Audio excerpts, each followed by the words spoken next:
எது ஆராதனை என்று சொல்வதற்கு முன்னாடி எதுவெல்லாம் ஆராதனை அல்ல அப்படிங்கிறத முதல்ல சொல்லிடுறேன். ஏன்னா அது வேறு பல குழப்பங்களுக்கு விடையாக அமையும். துதித்தல் அல்லது துதித்து பாடுதல் என்பது ஆராதனை அல்ல. ஏன்னா துதித்தல் என்பதற்கு எளிய தமிழ்ல புகழ்வது அல்லது பாராட்டுவது அப்படின்னு அர்த்தம். ஒரு மனிதருடைய உயர்ந்த செயல்களையோ அல்லது குணாதிசயங்களையோ பாராட்டுவது அப்படிங்கிறதான் துதித்தல். அதையே ஒரு மெட்டோட சேர்த்து செய்தா அது துதி பாடல். ஒருத்தருடைய உயர்ந்த செயல்களை அல்லது குணங்களை பாராட்டி பேசுவது அப்படின்றது தவறு இல்லை அப்படின்னா அதையே ஒரு பாட்டா பாடினா மட்டும் தவறாயிடுமா? நிச்சயமா ஆகாது.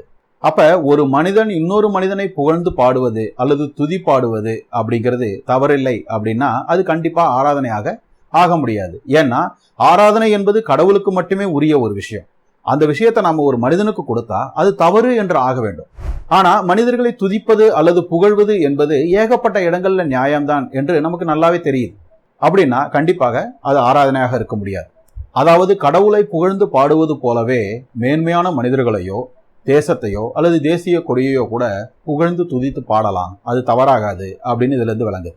சரி, துதித்தல் என்பது ஆராதனை இல்லை அப்படின்னா வேற எது ஆராதனை? ஒருவேளை வணங்குவது அல்லது நமஸ்கரிப்பது தான் ஆராதனையா? கண்டிப்பா கிடையாது.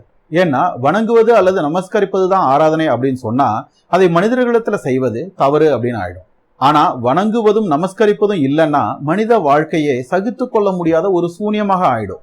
பிள்ளைகள் பெற்றோரை வணங்குவதையும் மாணவர்கள் ஆசிரியரை வணங்குவதையும் சிறியோர் பெரியோரை வணங்குவதையும் நவீனத்துவ மடையர்களை தவிர வேற எவனும் தவறுன்னு சொல்ல மாட்டான். இல்ல கைகூப்புவதும் சல்யூட் பண்ணுவதும் தவறு இல்லை, ஆனா காலில் விழுந்து வணங்கக்கூடாது அப்படின்னு சில ப்ராட்டஸ்டன்ட்கள் நினைக்கிறாங்க. ஆனா இது மடத்தனம். கைகூப்பும் போதும் சல்யூட் பண்ணும் போதும் எதிரில் நிற்பவனை ஒருவன் என்னவாக பார்க்கிறானோ அதுவாகவே அவன் காலில் விழும் போதும் பார்த்தா மூணுல எதை செஞ்சாலும் தப்பு இல்லதானே? இல்ல காலில் விழும்போது ஒருத்தன் இன்னொரு மனுஷனை கடவுள் ஸ்தானத்துக்கு உயர்த்திடுறான் அப்படின்னு நீங்க சொல்லுவீங்கன்னா கைகூப்பும் போதும் சல்யூட் பண்ணும் போதும் அதே ஸ்தானத்துக்கு அவன் உயர்த்தி விடலன்னு உங்களால நிச்சயமா சொல்லிட முடியுமா? கும்பிடுவது, நமஸ்கரிப்பது, சல்யூட் பண்ணுவது எல்லாமே இன்னொரு மனிதனை ஒரு மனிதன் தனக்கு மேலான ஒன்றாக உயர்த்தி பார்க்கிற ஒரு செயல். ஒரு மனிதனை உயர்த்தி பார்ப்பதே தவறு என்று எந்த ப்ராட்டஸ்டன்ட்டும் சொல்ல போறதில்லைன்னு நினைக்கிறேன். ஏன்னா ஊழியம் செய்கிறவர்களை மட்டுமே தேவ மனுஷன் என்று சொல்பவர்கள் அவங்கள உயர்த்தி பார்க்காம வேற எப்படி பாக்குறாங்க? அப்படி இன்னொருவரை உயர்வானவராக பார்த்தாலே நம்மையும் அறியாம நம்ம உடல்ல அது வெளிப்பட்டுரும். அவங்க வரும்போது எந்திரிச்சு நிற்போம், அல்லது அவங்க முன்னாடி கால் மேல கால் போட்டு உட்காந்துருக்க மாட்டோம், அல்லது அவங்க முகம் இருக்கிற திசையில நம்ம காலை நீட்டி படுத்திருக்க மாட்டோம், அல்லது வீட்டுல தனியா இருக்கும்போது வெறும் லுங்கியோட தெரியறமே அப்படி அவங்க முன்னாடி தெரிய மாட்டோம், அல்லது அவங்க முன்னாடி எருமை பன்னி நாயின்னு மத்தவங்க யாரையும் திட்ட மாட்டோம். அவர்கள் மீது இருக்கும் மரியாதையை இப்படி ஏதோ ஒரு வகையில நம்ம காண்பித்தே தீர்வோம். அகத்தின் அழக முகம் காட்டியே தீரும். மரியாதையை காலில் விழுந்து காண்பிப்பது தவறு என்று சொல்லிவிட்டால் இது எல்லாமே தவறு என்று சொல்ல வேண்டியதாகும். இன்னொரு மனிதனை உயர்த்தி பார்ப்பது சரி என்று சொல்லிவிட்டால் பிறகு எந்த உடல் அசைவால எந்த மாதிரியான உடல் மொழியால அதை வெளிப்படுத்துறோம் அப்படிங்கிறது பொருட்டே கிடையாது. அப்படின்னா வணங்குவதோ அல்லது நமஸ்கரிப்பதோ ஆராதனையாக இருக்க முடியாது. ஏன்னா ஒரு மனிதனிடத்துல நாம் அதை செய்யும் போது அது நமக்கு நியாயம்னு தான் படுது.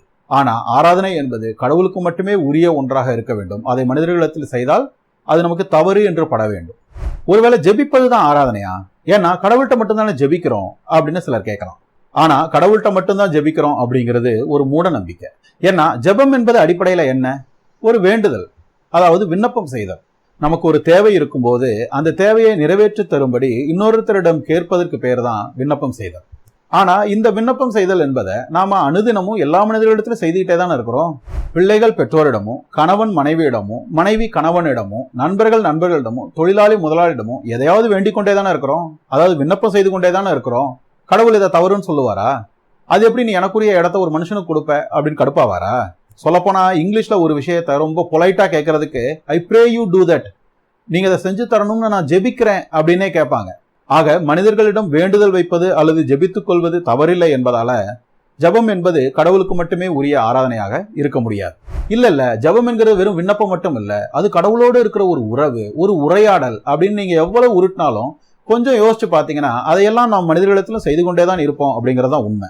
மொத்தத்துல துதிப்பதோ வணங்குவதோ அல்லது ஜெபிப்பதோ கூட ஆராதனை அல்லது வர்ஷிப் அல்லது வழிபாடு அல்ல என்று ஆகிறது.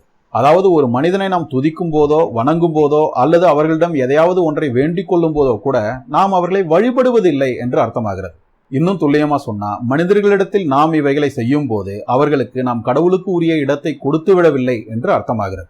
அதனாலதான் கத்தோலிக்கர்கள் புனிதர்களை வணங்குவதையோ துதிப்பதையோ அல்லது அவர்களிடம் வேண்டிக் கொள்வதையோ கூட கத்தோலிக்க சபை தவறு என்று சொல்வதில்லை. ஏன்னா இவைகளை செய்வதன் மூலம் எந்த கத்தோலிக்கனும் எந்த புனிதரையும் ஆராதித்து விட்டான் அல்லது வழிபட்டு விட்டான் என்று அர்த்தமில்லை.